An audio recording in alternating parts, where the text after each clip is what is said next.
It was an impressive little video, wasn't it? That was Said the Whale on American to start us off tonight. Radio Dead Air, KRDA, Monday night. It's only a little late. It's still good. It's still good. Oh, it is a Monday. What a week we've had. If you have requests, go ahead and fire those off to requests@radiodeadair.com. We'll try and get those on for you live. What the fuck is wrong with you? It's coming up later tonight, about 11:30 Eastern. Do stay tuned for it. That was amazing. That was really cool. I like the no CGI. They just did it with stop motion. That was very impressive. And the song is really good too. Let's see. It's been a rough day. I'm sure by now you've all heard we lost Stan Lee. Which, god damn. 95 is not a bad run.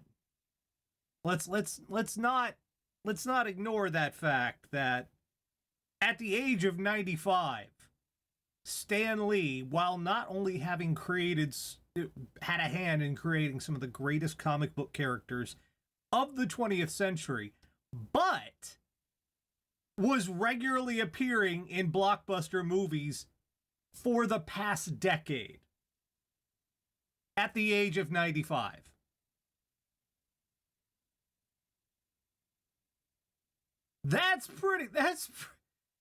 Come on, man. That's a pretty good run.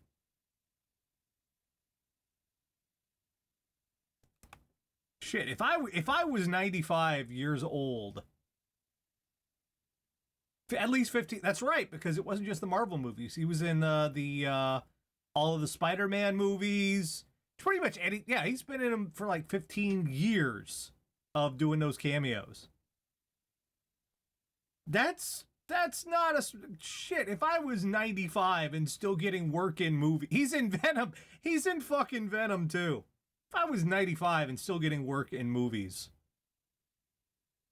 I would call that, yeah, that's the best fucking thing. Now that's not to say the life of Stan Lee was not without controversy, because there's always, it's the industry, and there's always talk about what really went down between Stan Lee and Jack Kirby, and how much of the characters was Stan Lee and how much of it was a team effort. And there's always been talk that felt like Stan Lee was a bit of a grandstander and self-promotionist and that stuff. But regardless, his accomplishments do stand up. Without Stan Lee, we would not have modern comics. I don't feel like that's an overstatement. He was at that crucial part of the development of comic books where the Silver Age was just a gigantic, crazy mess. And he also was the first one to say, you know what, why don't we just let these characters we're making be people? Let's give Peter Parker real problems. Let's let him have to worry about, you know, paying rent and a family he has to take care of. Let's have working class heroes. And that's what happened. And while DC did a lot of incredible stuff on their side, no discounting what DC did, Marvel was responsible for a change. At least from my perspective, Marvel was responsible for a change of perspective about how superheroes worked. And it was well received, and it's informed every creative choice in superhero comics since it was made. And we're gonna miss him. It's sad to see him go, but we got him for 95 years, folks. That's an impressive run. And And I'm not discounting any of that the time we had with Stan Lee, because Lord knows he never let us forget he existed. Ever.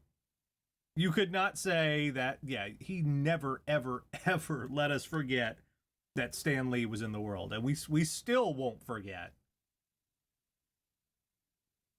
So, yeah. So, 95 is, I don't feel, it's sad he's gone, but he had a good run and he made the most of it, and bless the man. So yeah. Wasn't the best of days. Could have been a bunch worse. Hope you guys are having a decent time. Let's jump into the Invisibles this week, because I've got a good bunch for you. We have a lot of brand new music for you. For those of you just joining us for the first time, Radio Dead Air used to be audio only.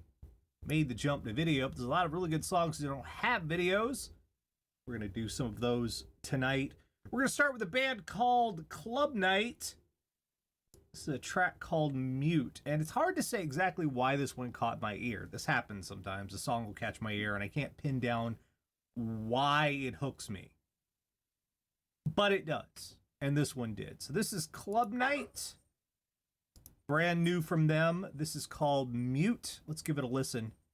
Radio Dead Air.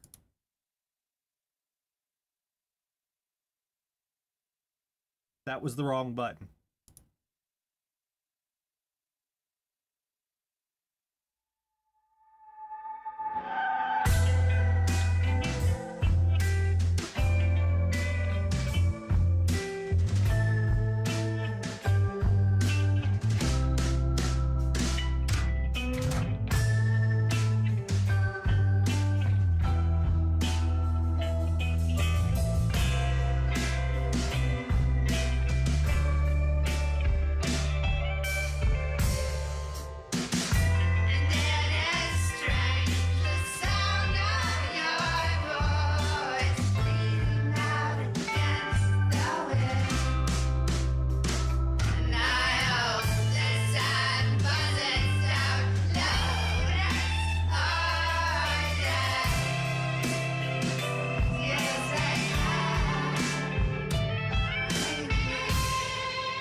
That was Club Night Mute. I liked that one. And it's hard for me to pin down why. There's so many elements going on in that song. But it's interesting, and I like it, and it takes some chances, and I dig it. So, I hope you did too. We've got more. Let's see what's next up. This is from Buxton. New album is called Stay Out Late. It is available now, and we're going to hear a track from it. This is Blood Runs Blue. Doing the Invisibles. Radio Dead Air.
That was Buxton. Their brand new album is called Stay Out Late. You can pick up a copy right now. And that was a track called Blood Runs Blue. I dug that one. Just relaxed and groovy and still kind of funky going on there. This is an album that I have been looking forward to hitting its release because I've been listening to this one a lot. It's the debut from a band called Gabby's World. Let's see here. Where are you? The album is called Beast on Beast, and it's fantastic. I love every track off this album, which is rare and good. That means I found something really, really good. This is from a little bit deeper into the album. One more for you tonight. This is called Eyes for You. Radio Dead Air.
Gabby's World from the album Beast on Beast. That was Eyes on You. Or Eyes for You. Sorry, I like the whole album. That doesn't happen as much as you would think it does, and I haven't heard a track off of it that I didn't want to hear twice. So if that's I don't know what that constitutes a glowing recommendation or not, but I do know I like it. So maybe you'll like it too. You can check it out. Got one more tonight. This is from a band called Hatchie. Not Waxahachie. That's a different band. This is Adored. Give it a listen. Radio Dead Air.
That was Hatchie, who, to my embarrassment, I'm being informed, is a performer, not a band. My apologies. She's good. That track was adored. Before that, we had Gabby's World from the album Beast on Beast. That was Eyes for You. I recommend it. It's a good album. I've been enjoying the hell.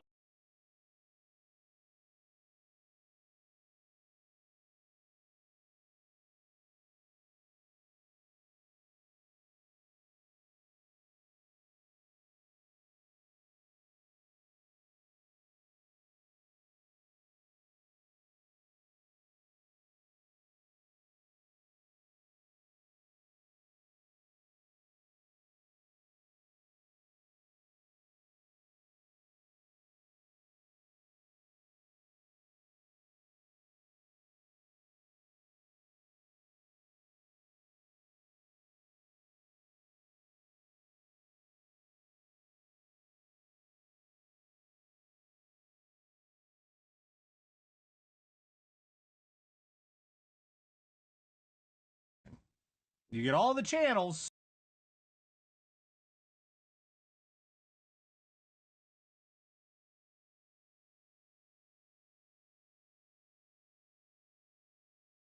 Stream to you. You don't need a satellite dish. But things have been going kind of sideways. It started with Univision. They pulled out. Now that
That was Hatchie, who, to my embarrassment, I'm being informed, is a performer, not a band. My apologies. She's good. That track was adored. Before that, we had Gabby's World from the album Beast on Beast. That was Eyes for You. I recommend it. It's a good album. I've been enjoying the hell out of it. Buxton. We heard Blood Runs Blue. It was a good track. We started with Club Night, Mute. Hope you enjoyed our Invisibles This Week, Radio Dead Air. Um, I was just talking about this in the other channel. I would be discussing Doctor Who this week, except I've got a wee problem. I use Sling TV for my television, and up until recently, it's been really good. I get a whole bunch of channels. I don't have a cable contract. It's all great. I can drop them anytime I want. But shit's been kind of going wrong for them. And I'll point out that Sling TV is a division of Dish Network. It's internet-only television. You get all the channels streamed to you. You don't need a satellite dish. But things have been going kind of sideways. It started with Univision. They pulled out. Now, that could be related to their other issues and the stuff with their Gawker buyout and all that other bullshit and pivot to video and all that stuff. But Univision is no longer available on Sling TV. Didn't really affect me tremendously, though I did lose the El Rey network, which I was kind of enjoying because they played some cool old shows during the daytime. You could watch Quantum Leap, you could watch some Stargate. It was good stuff. And then it was gone, and nothing really took its place. Then this week, they lost HBO. Now this is a result of AT&T buying out Time Warner and Dish being a competitor, and they own HBO now. HBO Cinemax and all that. So now they're playing hardball and trying to charge Dish Network more for HBO. Uh-oh.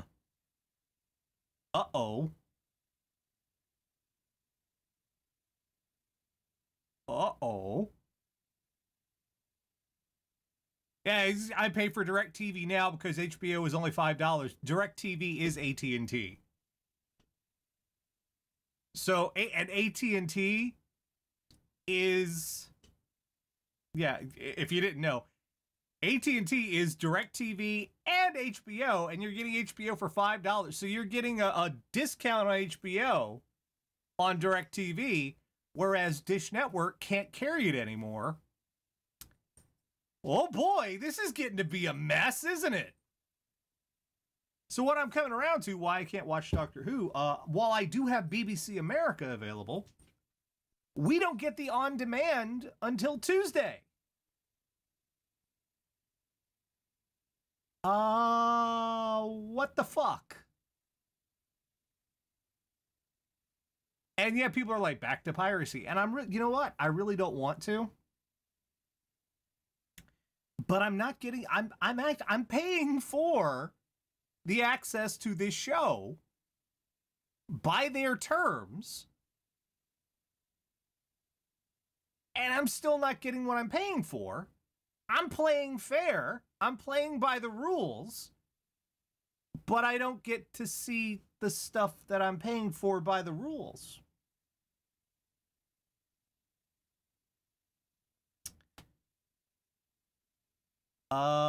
Yeah. I don't like that. So that's why I'm not talking about Doctor Who. Maybe I'm going to have to go back to... I'm going to have to go back to pirating something I'm already paying for. What the fuck?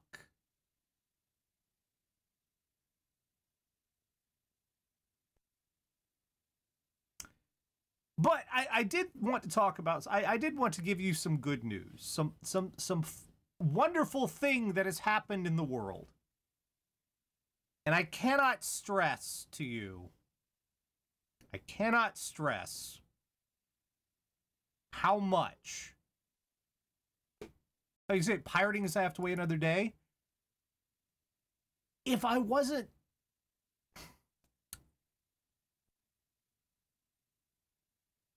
If I was buying actual cable service, I would have had the Doctor Who on demand immediately after it aired. But because I'm using internet only, for some reason, they don't update their site fast enough. Why? I don't know. They're just not doing their shit on time. That's not the deal. Anyway, I wanted to bring you glad tidings. Something that will make the world better. That just knowing that it exists. Do you have a smartphone, ladies and gentlemen? Do you possess a smartphone in your life? One of the things we don't consider is all the work that goes into testing the durability of your smartphone. They have to make sure that once it's out in the world, it won't just break. It won't just, crumble into shards of money. So they do tests. They do drop tests. They do liquid tests. And now Samsung is pioneering the durability testing of smartphones with the most beautiful thing in the world. Ladies and gentlemen, that is a robot ass. That is a robot ass. That is a hydraulically powered, denim-clad robot ass. Because what they do is they test the phone to see if you sit on it, will it break? What can it hold up to being sat on? And to do this, they have, at great expense, with many engineers and scientists, developed the robot ass.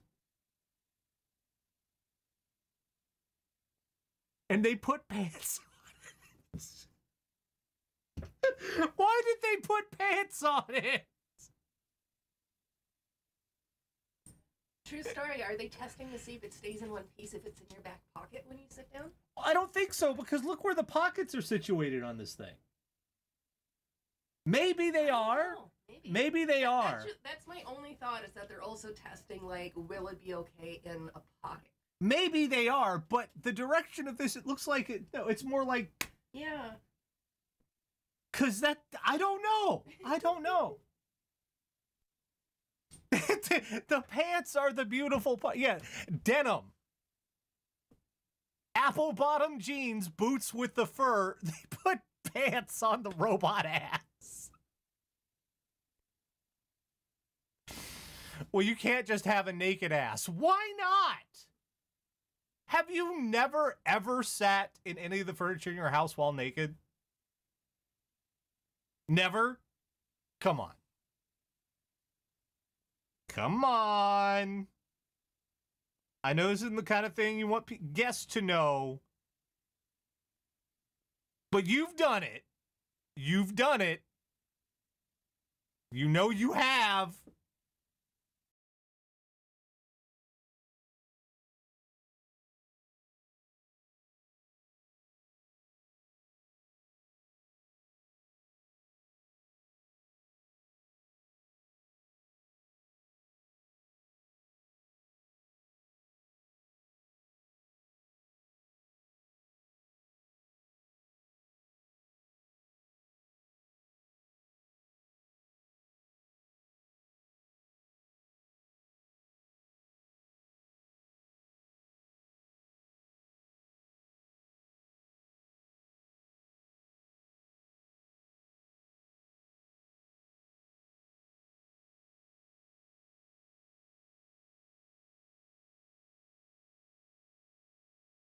Anyone ever thought?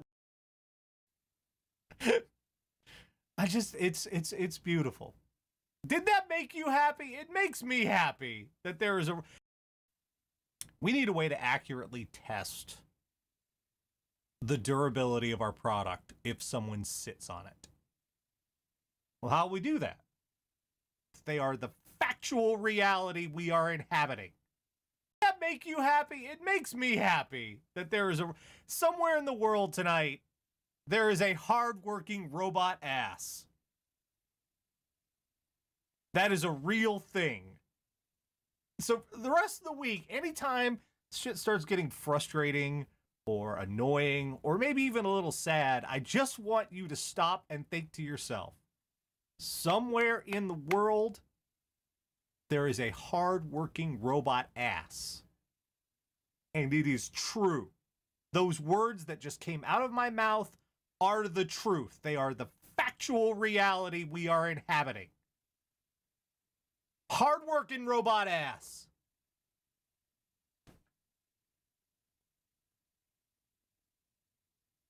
It's working its butt off.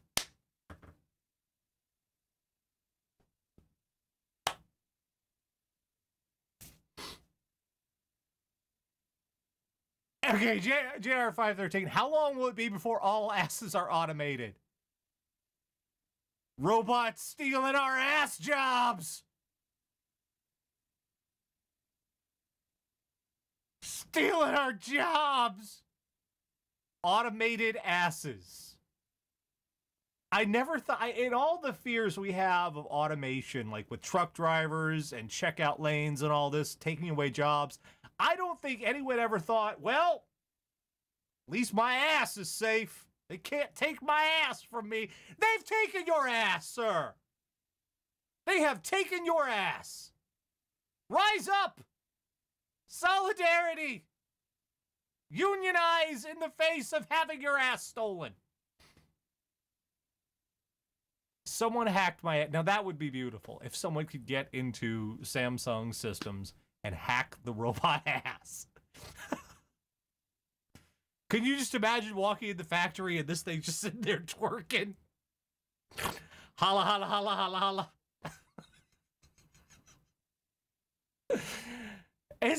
Sometimes the absurdity of the world is beautiful. And in this case, behold,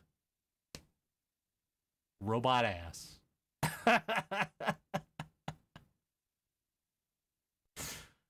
Oh. It's a nice world we live in sometimes with robot asses. All right. We have lots more to come tonight. Please stay tuned. If you have a request, you can fire that off to requests@radiodeadair.com. Some of you already have requests, and I hate you. And you're about to see what? I was just bitching about this. And you know what? Now you should also. I was just bitching about this on Twitter. It's cold. And it's November. And it is where I am, in fact, raining. So this has been stuck in my head. Enjoy the next 10 minutes, everybody. You assholes. Radio Dead Air.